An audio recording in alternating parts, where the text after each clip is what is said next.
I'd like to tell you about an epiphany I had in a Tibetan village in 1999. I was conducting some research. I was looking at the interface between spirituality and nature conservation. And in the very first house I went to, I chatted to this farmer, and he told me all about a god, a numina called Jobo, who lived in a local mountain. And he told me that if the people protected the home of Jobo, then Jobo would be happy, he would bless them, their crops would grow, they would have good health. But if they didn't protect the home of Jobo, then disaster would fall upon them. And then he went on to explain the extent of Jobo's home, the villages that Jobo was responsible for, the natural resources that Jobo was responsible for. And immediately I realised several things. I realised, first of all, he wasn't talking about the Tibetan Buddhist tradition. He was talking about an animistic tradition. Jobo, in fact, was a numina. A numina is a divinity who lives in that case, in the upper slopes of mountains. A numina is very similar to the Roman concept of a genii locale, of a local divinity that is in some way connected to local people. In the case of the Tibetan village, the Jobo or the numina operates on the basis of contractual reciprocity between a group of people.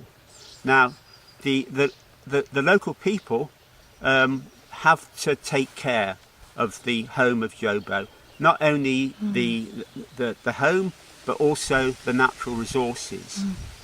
Jobo is not only owner of the land, he is de facto and de jure custodian of the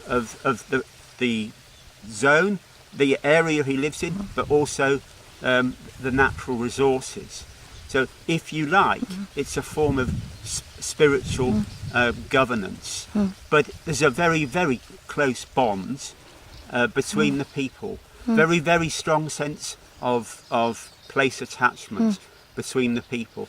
And the the people and the numina are intertwined on the basis of contractual reciprocity. And so the system breaks down if you haven't got one of those two. And on an annual basis, the local people have to invoke the numina. Otherwise, the numina becomes deterritorialized from that place. So the numina is very, very geospatially defined, but also in his relationship with a very, very specific group of people. And I was totally bowled away by this concept and realised that it was very important. More than 25% of the Tibetan plateau is comprised of these sites inhabited by numina. And at the moment, they do not have any form of recognition or any form of protection. And they've kind of gone under the radar of any of the organisations that currently look after those sorts of things. Yeah. So it's really important that we widen the boundaries a little bit in terms of how we define sacred natural sites, and we widen our concepts of governance so that those areas are not excluded. Yeah. So that would be in terms of the journey I'm on, that started in '99. The fruition of that would be if those sites were protected. But time is running out because of modernity, because of forced resettlement, because of education, particularly of primary school children. And so they're losing the skills, they're losing the culture. So it's imperative that we act now. So I appeal to the